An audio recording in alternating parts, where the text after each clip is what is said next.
And in 4 years, you beat the all-time world record in powerlifting history. Can you jump high? Can you run fast? Are you some type of superhero? Well, I don't know. I wouldn't say so. I think I'm an ordinary guy. When I think of powerlifting, it normally takes a really long time for someone to build credible strength. But for some reason, for you, it's been such a rapid rise to the top. It's mainly due to the fact that I try to devote my whole self to it. I don't leave any room for anything else in my life except for getting stronger. If you have an ego about lifting and you need to prove yourself to people, you're just going to be limited to proving yourself to that person. You're not going to focus on reaching your actual full potential. All right, Colton, 2645 total. I know you've been working on this for a while, but how long have you been powerlifting for? Competitively, I'd say for the past 4 years. And in 4 years, you beat the all-time the all-time world record in powerlifting history. Yeah, I guess. Did you start out the other day? Did you start out strong? I mean, when you first started lifting, you first started going to the gym, did you notice you were quite a bit stronger than some of your friends and stuff like that? Yeah, I was always one of the strongest guys from the start. Like when I joined a gym, or I actually started with CrossFit, and I was stronger than a lot of the CrossFit guys. Well, when did you start like lifting in general? Like what did that look like for you? Yeah, it was CrossFit. I got into CrossFit. I wanted to find something to blow off some steam, and then got into CrossFit. I enjoyed the strength side of it, and then I started focusing on just strength. Yeah, so you started lifting at like what age? You're 24 now. You broke the all-time world record in powerlifting, 2645 total. Yeah, how long you been lifting for? Yeah, so I started powerlifting and strength training when I was 18. Are you an explosive person? Like when you play sports and stuff like that? I mean, can you jump high? Can you run fast? Are you some type of superhero? Well, I don't know. I wouldn't say so. I think I'm an ordinary guy. How about like sports when you were younger? Did you play in South Africa? Did you play rugby? Did you do anything sports wise? Unfortunately, I didn't have the opportunity because I was homeschooled. I was going to say, I think a lot of people are astonished, not only that you broke the all-time world record, but your body weight. Like you're not a big fat guy. A lot of power lifters, and myself included, when I was lifting the heavy weights, I needed to be big and fat. But what body weight did you break this record at? So I actually weighed myself at the gym today. I was 121, so I didn't cut weights or anything. I'm still around that weight. I weighed 120. What's your training look like? Because you've been improving so much since you started, and you've been improving so fast. What kind of powerlifting or what kind of routine do you have going on? I like to focus on conditioning, like heavyweight conditioning. So I'll do, like at the beginning of my preps, I'll do heavy 8-week blocks of 8 reps. And I'll try and like push my PBs on those. Try to break records with repetitions and stuff like that? Yeah, I love doing that. That's like one of my favorite training styles. That's brutal, trying to do a heavy set of 8 reps with, in your case, probably, I don't know, 700-800 pounds on a squat, maybe more. Yeah, I've done 800 for 4 before on squats without knee wraps. It doesn't sound, to me, like when I think of powerlifting, it normally takes a really long time for someone to build credible strength in powerlifting. Like it's one thing for someone to build some strength where you're like, oh, that's really good. The guy squats 200 kilos, around 400 pounds or something like that. You're like, but for some reason for you, it's been such a rapid rise to the top. Do you think there's anything in particular with it, or do you just find maybe the perfect sport for you? I'd say it's mainly due to the fact that I try to devote my whole self to it. So I don't leave any room for anything else in my life except for getting stronger. So what does that look like each day for you? Well, I live a pretty ordinary life, but it's more of a mental aspect. So mentally, I'm not like involved with a lot of stuff. I mainly focus on getting stronger and doing everything that I need to do to get stronger. My understanding too is that at the end, I think you had another attempt at a deadlift at this last meet. Is that right? And I think you went for an 1,100-pound deadlift. Yeah, I did. It was just like something for fun. What total would that have given you? Would that get you to closer to 2,700, maybe 20? I'm not really too sure. I think it would have given me 1,230. What's the biggest deadlift? Any idea? Do you know what the biggest deadlift is in the history of powerlifting? Because as far back as I can remember, I've seen Andy Bolton do 1,003 in a powerlifting meet. And I think Andy Bolton may have also done 1,003, but he took token lifts. I know that there's been some exhibition lifts. There's been some strongman lifts. Obviously, there's Eddie Hall and there's Hafthor Bjornsson with the elephant bar and with using straps. But for your lift, the 1,036 that you did, I think it's the biggest. I think it's the biggest deadlift ever done in like a powerlifting meet. I mean, people aren't maybe factoring in the fact that you squatted and you bench pressed before you hit that deadlift. Yeah, it's pretty interesting that you say that because it's the second biggest deadlift. I thought it was pretty well known that Dan Griggs has deadlifted 487. Well, Do you guys know Dan Griggs? I'm assuming Yeah, you Dan do. Griggs. Yeah, yeah. We had him on the show. Is that Yeah. more? Is that So more? Like it's I the don't know second. kilos that well. Is that more than what you did, or is that right around the same? What at the competition? Yeah, is it more than what you did? So yeah, I did 470 kgs, and then he did 487 at another competition. your Instagram is the limit breaker, right? And I'm curious for you, if over time have you been seeing any slowdowns, or do you like, because it seems like you're just breaking plateau after plateau after plateau. So for you, do you see there being do you feel like there's a ceiling right now? Like how strong do you feel you can get? I don't think there's a limit. I don't believe that there is a limit. I feel like I'm just gonna get stronger until I reach a certain age where I reach my like physical limit. Do you think Yeah. this puts you in the conversation as one of the greatest lifters of all time, even though it's you've only done maybe a handful of meets at this level? I'd say like it does to an extent, but not really. Mainly because I have a lot of things to like prove, if you want to say that. Not really prove to other people, but prove to myself that I can reach the highest limits, What is like? I if that know makes sense. we're gonna get. We had a lot of questions that came in from Instagram, and we'll get to those in a little bit. But what are some things that you do specifically to increase, let's say, something like your deadlift? You have specific other exercises that you utilize, or do you like to mainly just deadlift? So I actually just deadlift, and then like I said, I go through high rep blocks. So I use those high rep blocks to hold the foundation for my deadlift, just like I do with all my other lifts. And then the accessories that I do are pretty much just to like incorporate the mind muscle connection and create an extra stimulus.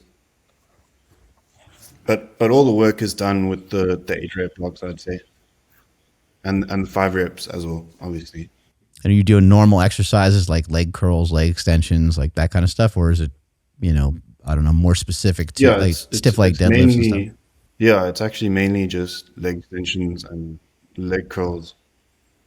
Yeah, I'd say that's my main accessories that I do for squats and deadlifts. How about upper body accessories? Yeah, I do a lot more upper body accessories just because there's more there's more muscle groups. But I'll do chest press, like machine chest press, chest flies. I'll do tricep push downs, bicep curls, military press, lateral raises, lat pull downs. seated rows, like all the basic stuff. And it doesn't seem like you half-ass those accessories though. Like when people even think about accessories, they think about them as just accessories. But are you focusing also on like really pushing these lifts? Yeah, I like to go as heavy as I can all the time. Like every session, I'll try and push the accessories either in weights or in tempo. So you'll slow it down. Yeah, I want to like make it as intense as possible in a certain way. But like the thing is, the gym that I'm at now doesn't have a lot of equipment. They don't have a lot of equipment, so I'm forced to do tempo work where I make the lift harder than it actually would be just because there's not enough weights on the stack. Being a former CrossFitter, do you still do some types of cardio or conditioning type of work? Yeah, every now and then, but not really. Yeah, I like to, if you're thinking about like cardio and stuff like that, I like to go on a lot of hikes, like outdoor hikes and stuff. South Africa, a hike can be pretty brutal, right? Get high altitude and a lot of sun, right? Yeah, I guess. Like I haven't really thought about it like that, but there's some nice hiking trails there. I live in a very pretty, like a very beautiful area, and there's a gorge in my area where you can just go and you can enjoy the cliffs and stuff like that. How have you dealt with injuries and stuff like that? Um, yeah, I just assess what the injury is. I normally have done lots of research in the past on an injury, and then I do exactly what the experts tell me to do, and I stick to it. You use some strategies like, foam roller, myofascial release, Theraguns, those kinds of things. Not exactly. I get a massage. I've been doing a lot more massages lately and chiropractor sessions just to do some maintenance work. That's never to treat an injury, really. It's more maintenance. The injury prevention that I do is I'll do like activation work for my hips and my quads, make sure my quads are firing and my hips are working properly so it doesn't put pressure on my joints and my knees.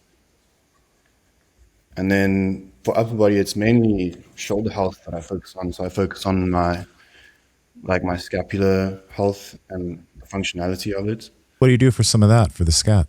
Mainly like, it's kind of like rear delt flies, but it's focused on the retraction of the scapula and then like contracting it again, making sure it goes through a range of motion and then strengthening it in that range of motion. I think all your lifts, look really solid. The form and technique on all of them looks impeccable. But I think what really stands out is your squat. Your squat form looks amazing. Where or how did you learn to squat? Did you have a coach, or did you just kind of pick things up from YouTube? Yeah, obviously I have a coach, Tom Bro. Yeah, he's a really good coach. He taught me a lot of my technique for squats. Yeah, it used to look horrible. Well, it wasn't like completely horrible, but you definitely made it look a lot prettier. What do you think is like, And the prettier it looks, obviously, the more functional. the way that I use methylene blue is very similar to the way that you're using it. I don't use it every day. I think things that push that button to change your mood, you might want to be a little cautious with it. In my opinion, and the feelings that I get from methylene blue, it does change my mood a little bit. It's a mood enhancer. When I go out and run, I feel like I do have a little bit more endurance. I do feel like I can breathe a little bit better, but that could also be, I've been training very hard as well, so it could be an adaptation to that as well. But as we've had, David Herrera and many other people have come on the show before, they basically just say methylene blue is a electron donor, and it allows the body to utilize energy just more efficiently. And I don't know if I can feel that per se, but I know that I feel better when I'm running, when I'm using methylene blue. Yeah, post sessions of grappling. That's when I usually use. I use it 2 or 3 times a week. Post sessions of jiu-jitsu, I always feel like I have more energy, like much more energy than I typically have, which makes me understand that, if I did want to go for longer sessions, I could, but it also helps me understand that I'm going to be recovering better for my next session the next day, which is a big deal. But yeah, I think that if you guys, first off, this stuff is great because it's third-party tested.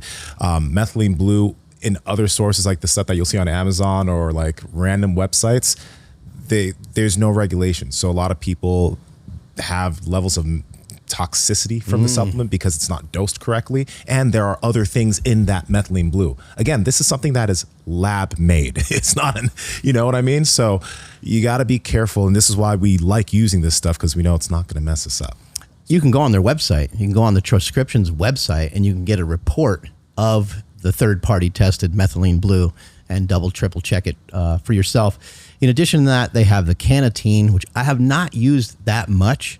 But when I have used it pre-workout, I did notice I get a zip from it. I think it has nicotine in it, along with a couple other things to go along with the methylene blue. So do yourselves a favor, check out Transcriptions, check out what they got.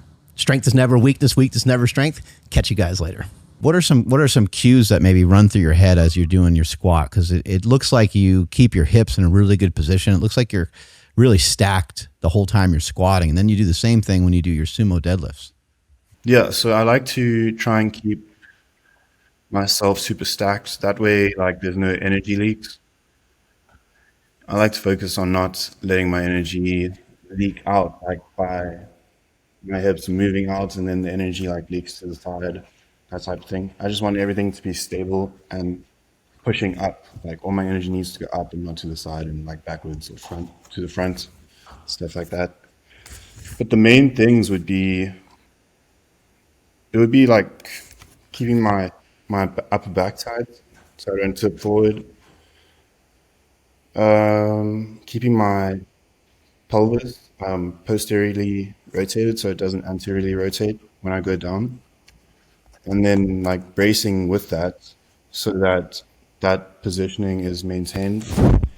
And then another thing that really helps me with my hips is to kind of like spread the floor on my like big toe and heel. Like, I find like a middle point between those two, and then I spread the floor and like open up my hips and just like create a very solid base. When you mentioned the spreading the floor thing, is that something that you've always done, or is that something your coach helped you? Because I mean, that's something that we've heard some people talk about, but it's interesting there where like some lifters don't even think about that, or some people don't even think that that's important. But I agree with you. I like that. But where did you learn that, or is that just something that naturally came to you? So I've always heard of it. Like, when I first started powerlifting, and I was like, oh yeah, this is cool. Let me try this. And yeah, obviously, like, it's a technique. So you have to learn how to do the technique. You're not just going to do it straight away. So what I did in the beginning is I tried the technique, and then I was like, oh, okay, this is kind of working. And then I was like, let me just squat and kind of use it. But I didn't actually really focus on it. And then I started developing like some stability issues with my knees. Like, when I would hit the bottom of the hole, my knees were just like shaking like really badly. And obviously they were taking strain. So I was like, I need more tension and like torque in my hips to maintain like more stability throughout my legs. So I was like, how am I going to create tension? So then I went back to the spreading of the floor, and I was like, yeah, this really works if I do it properly and I really focus on it. What's your diet look like? So I don't really have like a specific diet that I follow. So what's been working for me lately is I have a smoothie in the morning. It's like 300 grams of oats and 2 bananas, some honey and some creatine. Yeah, and then lunchtime it's normally some chicken and potato chips. Yeah, and then dinner is whatever dinner is. It's normally like protein and carbs, like certain macros. I just like to hit certain macros, and whatever I can do to hit those macros, I'll just eat that. So what are the calories? Like what's that breakdown for you? You're probably eating a lot. Yeah, I don't even know the calories actually. All right, so the macros. What are the I know the macros? macros. I know what Yeah. macros I'm hitting. Yeah, the macros are about like 400 grams of carbs. Um, yeah, I have a lot of snacks like yogurt and fruits and stuff. Yeah, but it's 400 carbs, 250 protein, and 180 fats. I want to ask you this, man, because I feel like we kind of just like went over it. But you mentioned you don't leave any room in your life for anything else other than like getting strong in terms of like what you keep on your mind. And I think that's really important. And I really just want to know more of what you mean, like when it comes to that, because a lot of people want to get strong. I mean, there are tons of people who want to get as strong as you. But when you say you have that type of focus, what does that entail for you? Like, what do you not do? What do you keep out? So it's funny, like it's kind of hard to explain, but I live an ordinary life. Like I'll go out and I'll go to dinner and I'll talk to people normally and I'll go on like a whole bunch of different adventures with my fiance and stuff. But it's mainly the aspect of not getting attached to certain things, like with your mentality. So things that take up energy pretty much. So like if you have an ego about lifting and you need to prove yourself to people, just for an example, I'm not saying this is one of the things.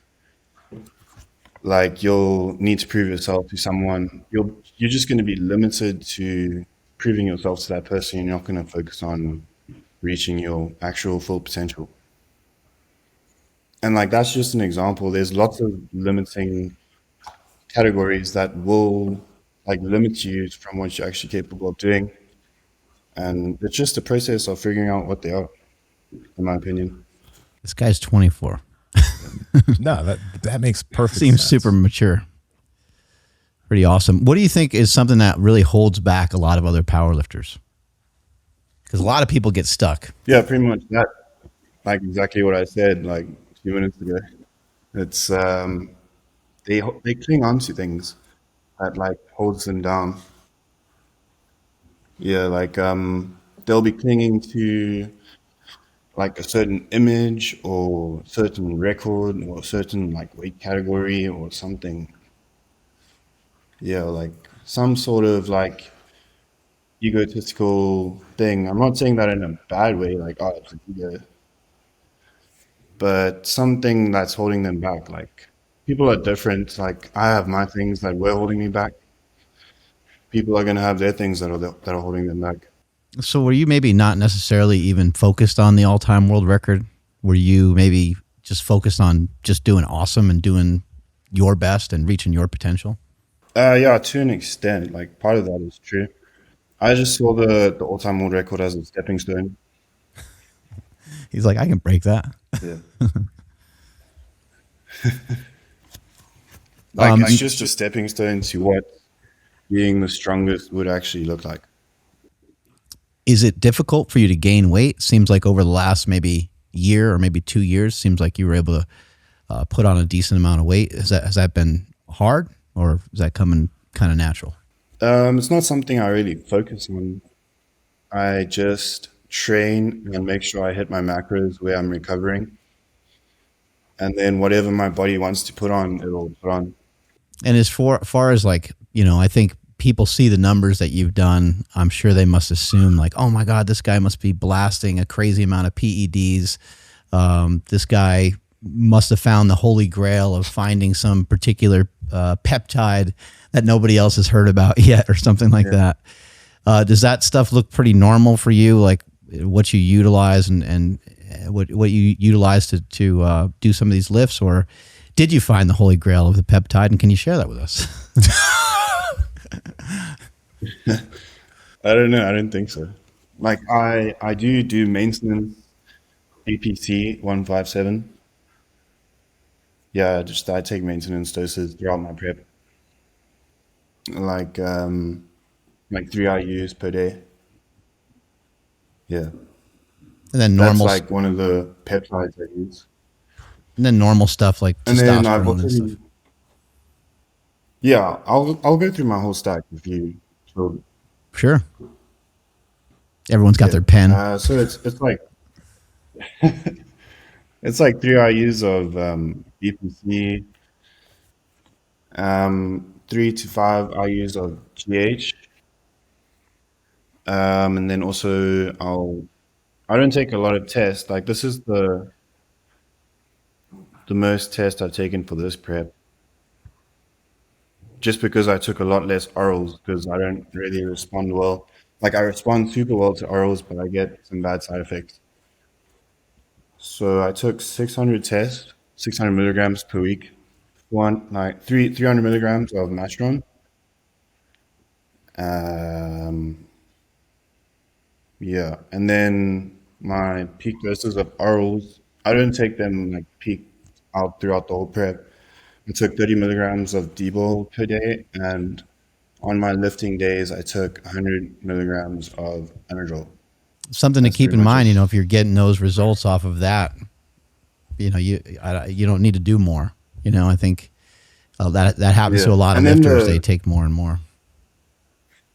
the 600 test is only the last 4 weeks as well. I'll be running 300 milligrams from the start of my prep, and then around week 10, I'll go to like 400, and then week 8 to 6, I'll be on 500, and then the rest of the prep, I'll be on 600. What does your coach kind of think of your lifts? Is he kind of like blown away a little bit himself, or is he just like, this is kind of what happens when somebody follows my coaching instructions? I don't know. Like I think he just listens to what I say about what I want to do, and then he's like, "Yeah, we're gonna do that." He gets impressed, obviously, but I think he's mainly just focusing on what I want. Some It's just people my I saw like in the perception. comments when I posted we were going to do the show. Some people were like almost like, what do you turn this into? Some people were like, I guess now he can be like an influencer or something like that. Like it doesn't seem, you seem like a very calm guy, and that doesn't even seem like something that you care all that much about. But it is something to think about. I mean, yeah, what do you do with a powerlifting career? Obviously, there's a lot of things you can do, like myself or some other people in the past. But yeah, what are some of your thoughts on that? Yeah, I really enjoy coaching, like coaching other powerlifters. That's the main thing. Yeah, because some people were like, Like how that'll come he only has probably 60,000 followers? yeah. It's Instagram's actually just like what would you call it? Like a logbook. Documentation. Yeah, like what would you call that? Yeah, documentation pretty much. And then it's also just like a business for me to get clients. On the, because I know you mentioned massage, right? So sleep, all these other things that are just like general for recovery. How are you when it comes to that stuff? Like, how do you prioritize those things? How much sleep do you get? All these little things that people think about. I'm actually really good with sleep. Like I can function super well on like 6 hours of sleep, which is what I get most nights. Yeah. Um, I feel pretty good on 8 hours, but I don't always get 8 hours. Just sometimes I'm a restless sleeper, but yeah, 6 hours is pretty solid for me. I know this has happened in powerlifting a few times. The great Ed Coan, Mike Bridges as well. Both of these guys have broken the world records that were previously held by super heavyweights. So it's not like this is the first time it's ever happened. But with both of those individuals, I think something that was difficult for them was to they didn't have anybody to compete against. They would pretty much just like mop the floor with everybody every time they competed. And I think there's some people maybe wondering yeah, almost like what drives you. I guess, powerlifting is an individual sport, and you got your numbers and you got a way of trying to figure out, how do I get the biggest total possible?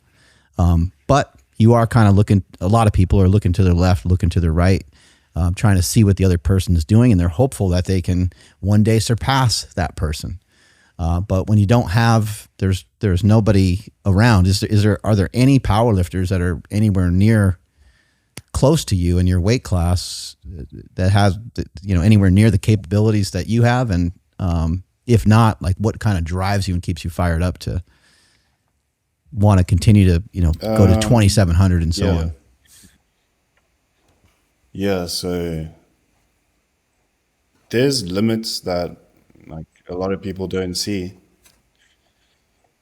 But besides that, there isn't really like anyone besides maybe Jesus, I'd say, that could total.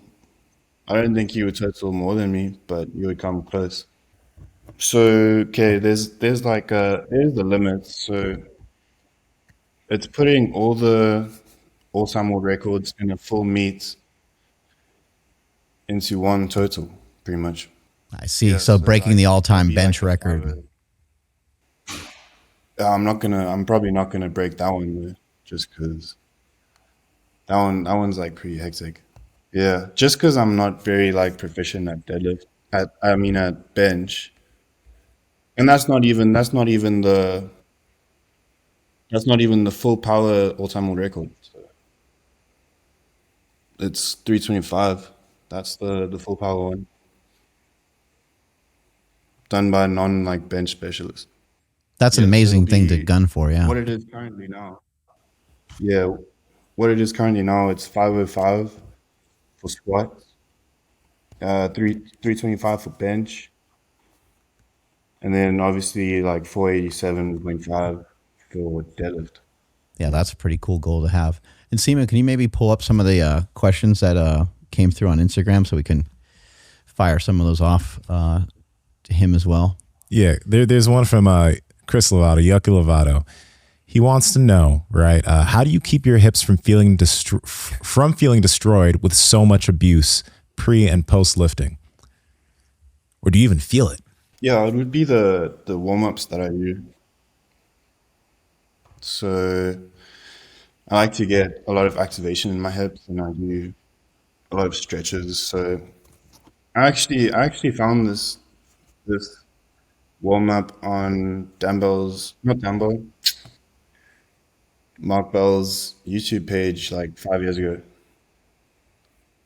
Yeah, it was when you were doing like a YouTube video with that guy, like Chris Duffin, was that his name? Yeah, yeah, he did airplanes. Yeah, I do those quite a lot. All right. Yeah. Do you you mentioned like a little bit of stretching and stuff. Is stretching something that you do occasionally? Do you stretch like at night or after workouts or anything like that? Yeah, sometimes I'll stretch at night if I'm feeling tight. I mainly just see how my body feels and what it needs. If I'm feeling tight, then I'll stretch a bit. But I always stretch before every workout. All right. Next question. What's the most effective strategy for breaking through strength plateaus without gaining tons of weight? Yeah, I'd say intensity, intensity of training. Yeah, that's my dog. That's okay. Do you feel that a lot of powerlifters train too heavy? A lot of times you can take your time if you need to.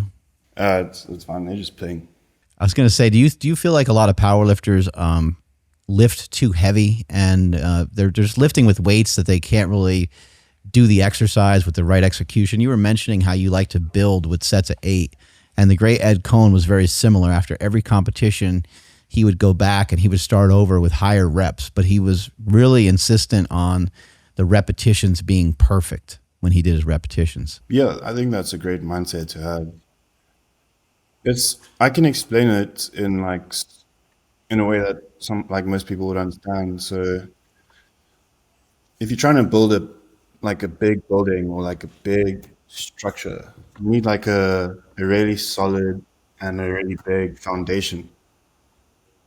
So the high reps and the variety of perfecting your technique is the foundation to build that big structure.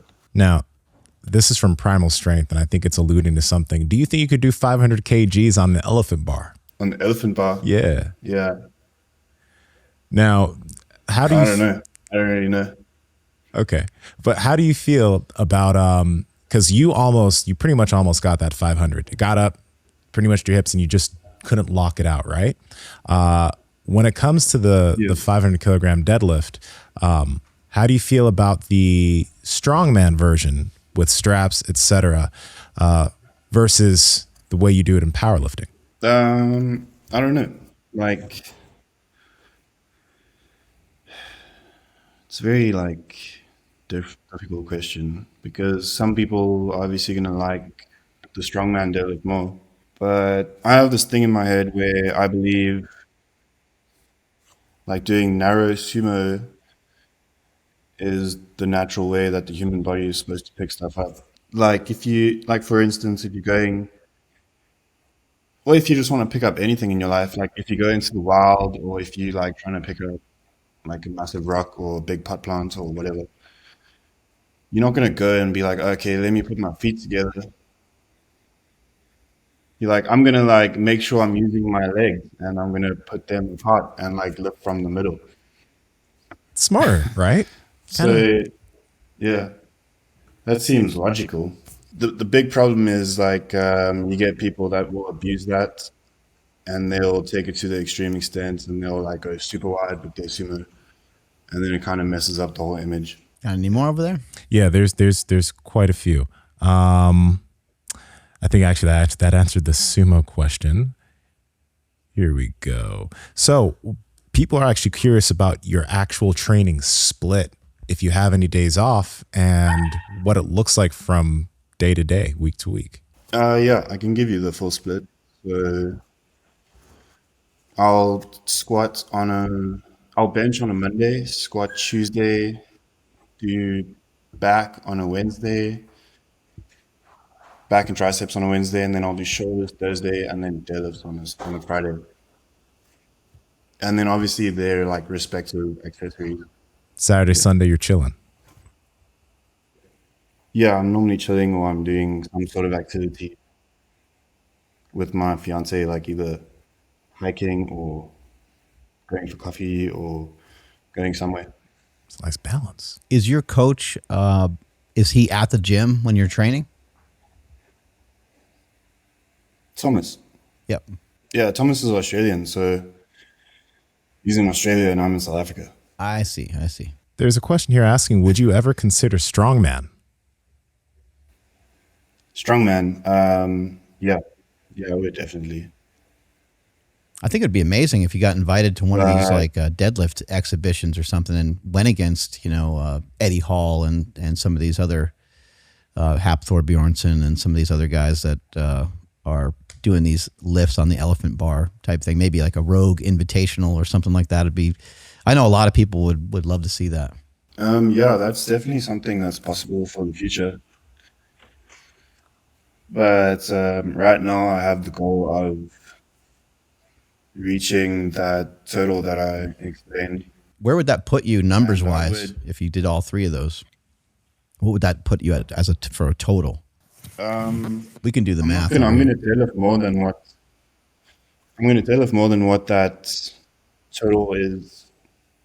Like the math of the total is adding up to. I'm going to deadlift more than that. So 11, I want my 25? peak total to be like it'll be 1,350 around about there. I will never go to a doctor ever again about my general health. All they want to do is put you on pills. Really well said there by Dana White. Couldn't agree with him more. A lot of us are just trying to get jacked and tan. A lot of us just want to look good, feel good.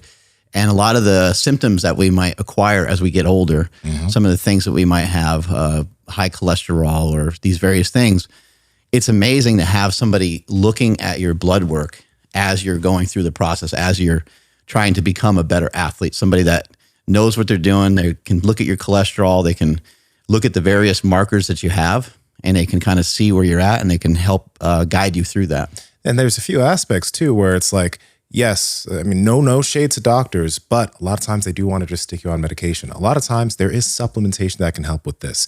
At Merrick Health, these patient care coordinators are going to also look at the way you're living your lifestyle, because there's a lot of things you might be doing that if you just adjust that, boom, you could be at the right levels, including working with your testosterone. And there's so many people that I know that are looking for, they're like, hey, should I do that? They're very curious.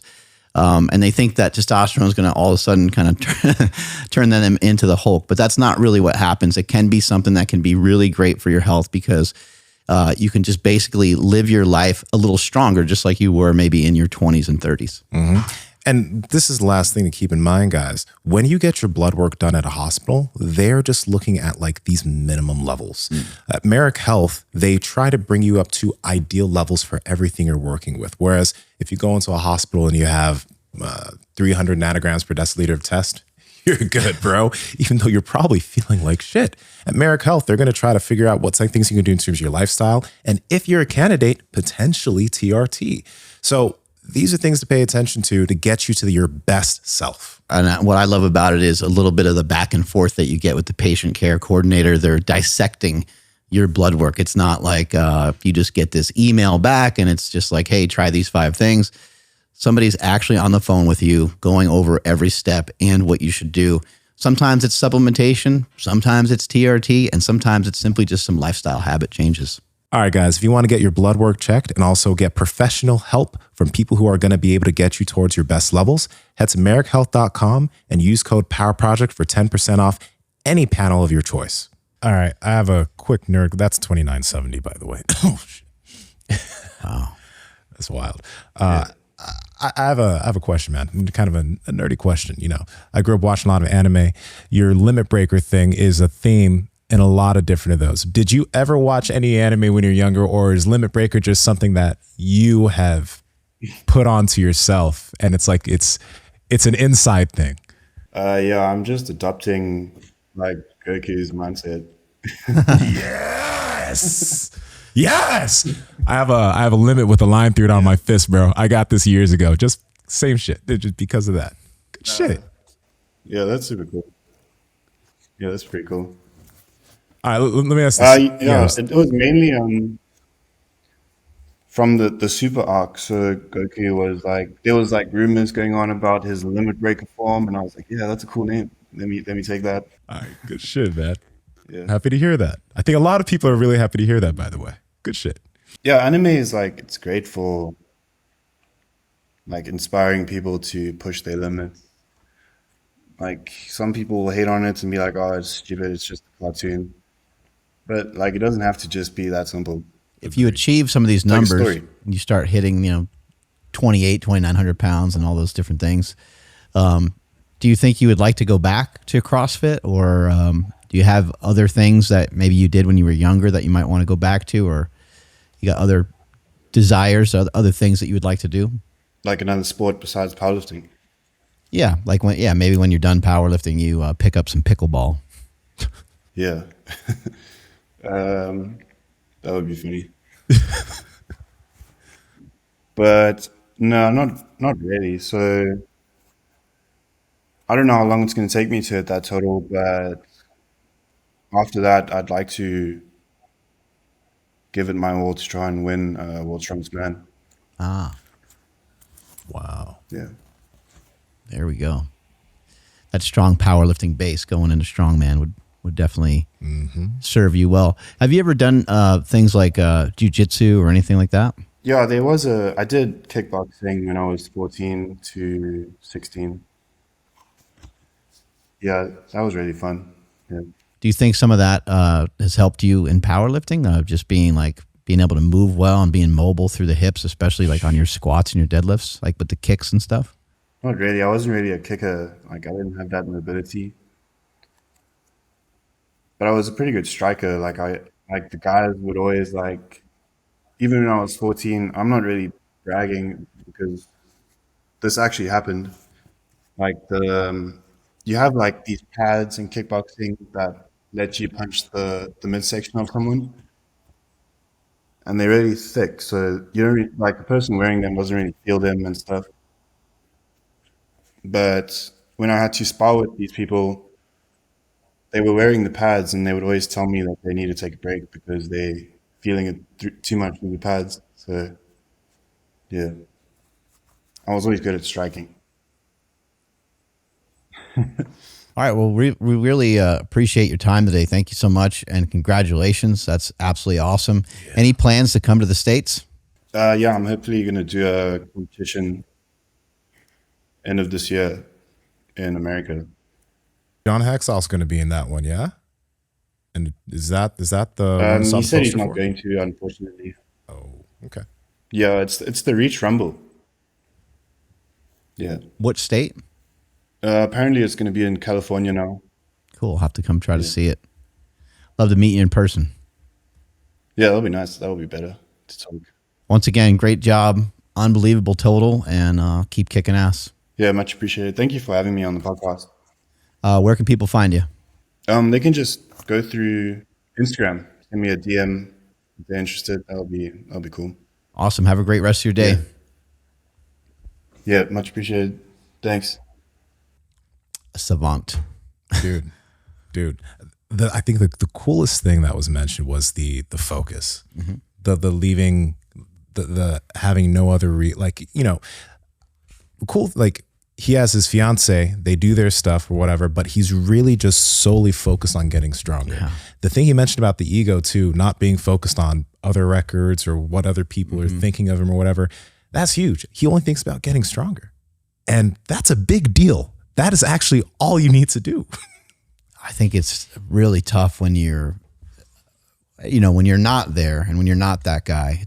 It's hard because you're like, but I want to be able to lift the 2 plates. I want to be able to lift the 3 plates. I want to be able to lift what this person can lift or that person can lift. And so you like feel bad about it. And then you're a lot of times you go and work out and you're unable to do it and you feel like that it's too far away. Yeah. And you really put a lot of limitation on yourself. You're lifting 275.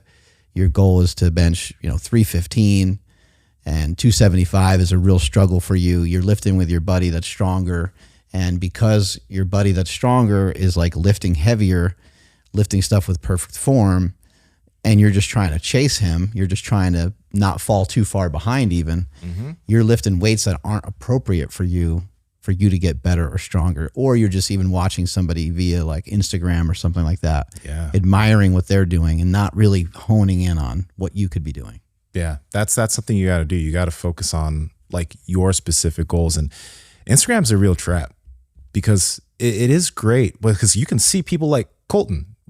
I think that's one of the reasons why certain people are getting so strong so young, because you can see, oh, somebody is benching 500 or 600 or whatever, right?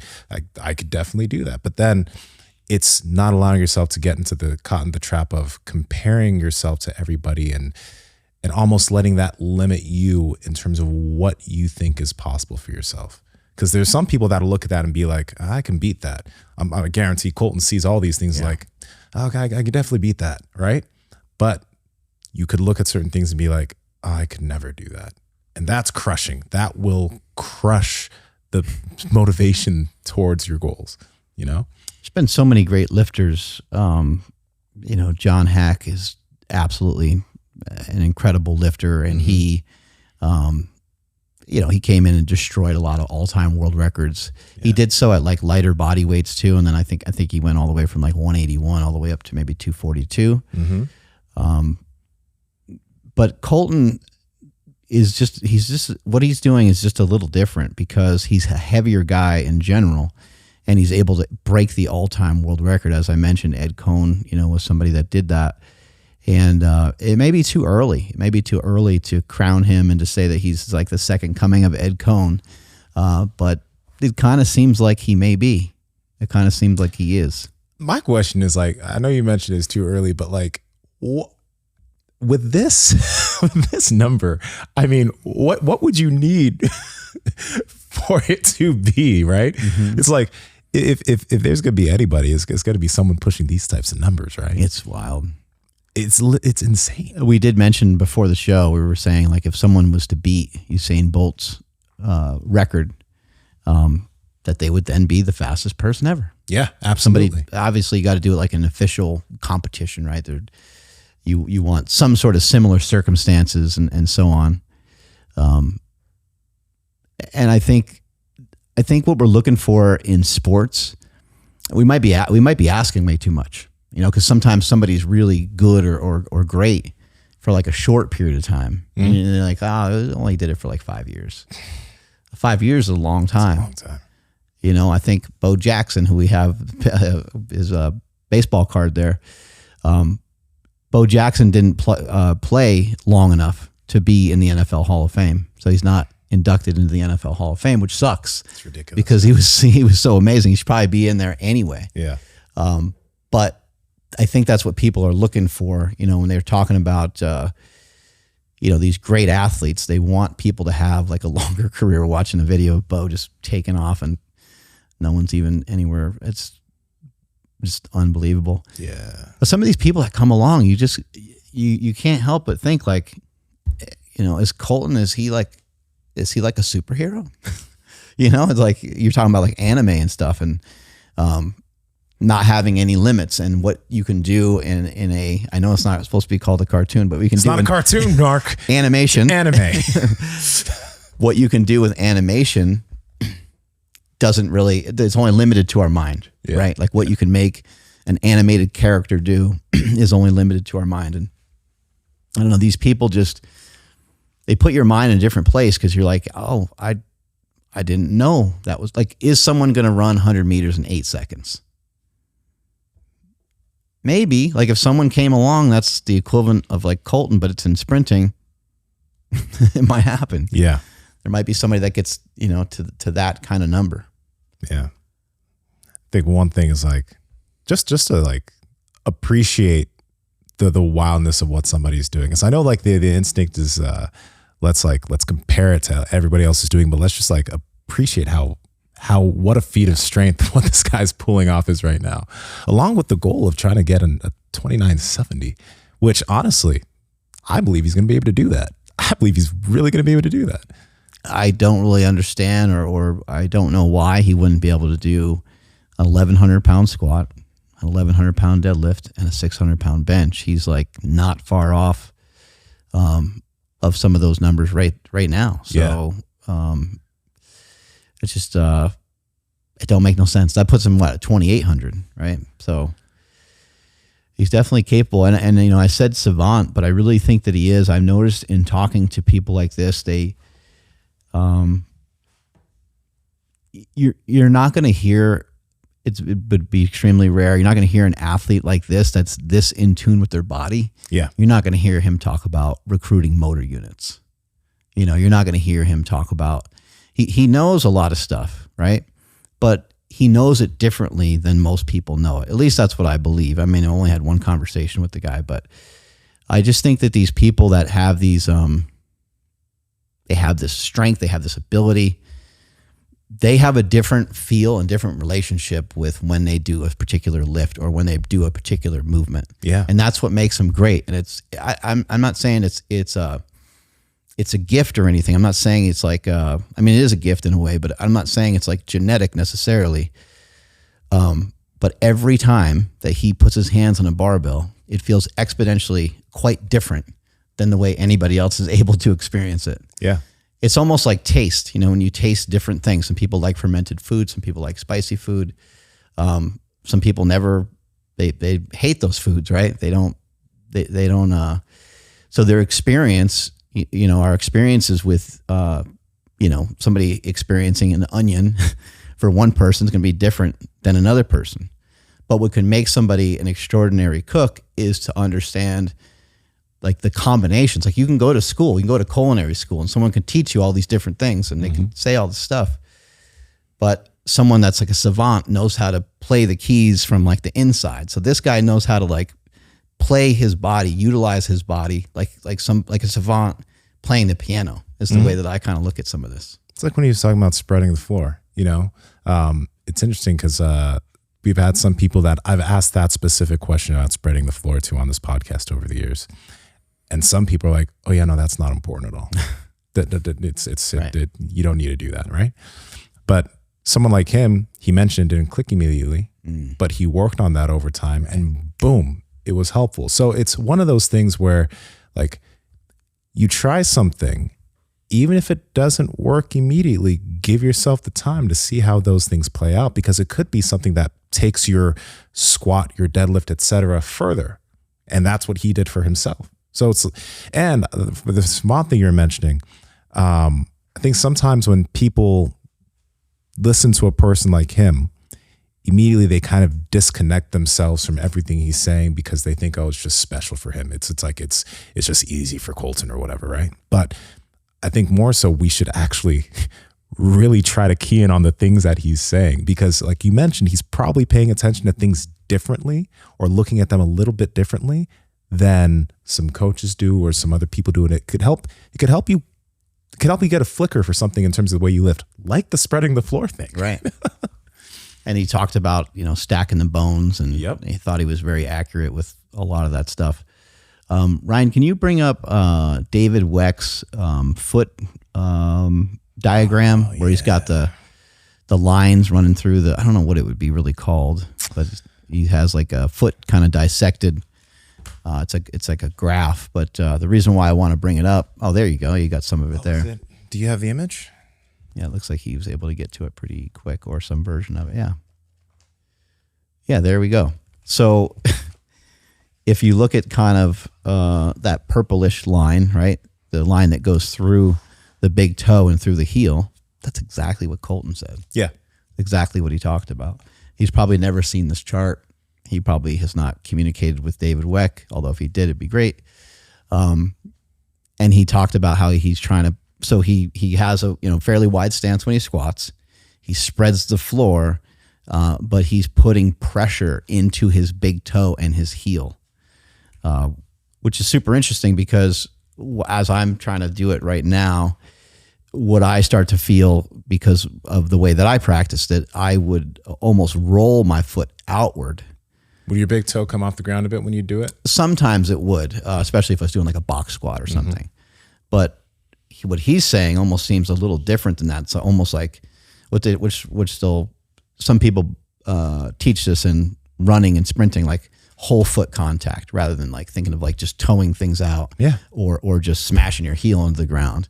It's like whole foot contact. And I think when you're doing something like a squat, it would make sense if you had pressure on the whole foot. And one way to get a lot of pressure on the whole foot and get a lot of torque would be to get a lot of pressure through that big toe and through your heel. So, and you'll feel some, like when you spread that way, you're going to feel some activation of the arch within your foot.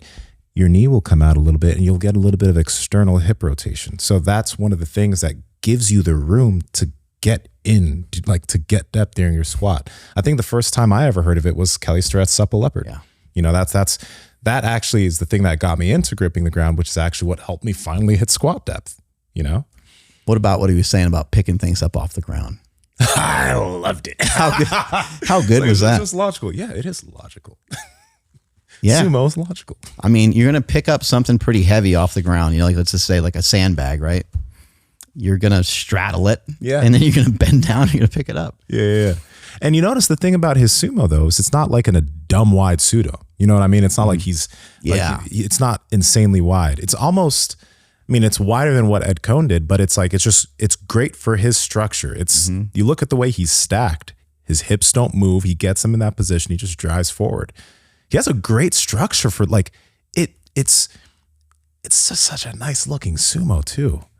Yeah, what did he say? He weighs 140 kilos. What is that? Damn, I don't think he mentioned. Oh, did he mention? I think in the beginning. If he said 140 kilos, that's like 290 something. Oh, shit. Unless we're tripping. Did he say he's maybe 120? Oh, 120. Oh, okay, that makes more sense. Yeah. 10 times body weight. Wow. Yeah, 10 times body weight total. So I wonder if that's the heaviest person to do a 10 times body weight total, because the 10 times body weight total is usually for, the smaller individuals are able to do that. And so a lot of the very strong females are able to do that. Yeah. But the big boys, for a big boy to do 10x body weight is really unbelievable.